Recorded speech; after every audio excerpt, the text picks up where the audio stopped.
లోపల ట్రయాంగిల్ షేప్లో ఉన్న డయాగ్రామ్ ఒకటో డయాగ్రామ్, ఓకే, ఒకటో డయాగ్రామ్, తర్వాత ఐదో డయాగ్రామ్, తర్వాత ఇంకా ట్రయాంగిల్ 7 అంటే 1 5 7 1 5 7 157 ఒక గ్రూప్.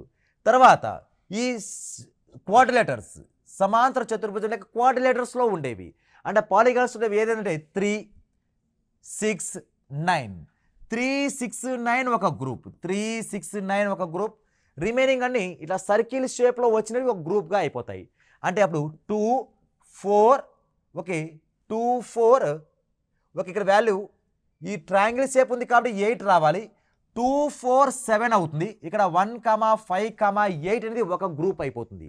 అలా గ్రూప్ ఆఫ్ ఫిగరింగ్లో మనకి ఏ ఆప్షన్ ఉంది అంటే 158 ఉండాలి. 158 2 4 ఓకే 158 ఇక్కడ ఉంది. 158 ఇక్కడ లేదు కాబట్టి సెకండ్ ఆప్షన్ రాదు, థర్డ్ ఆప్షన్ రాదు.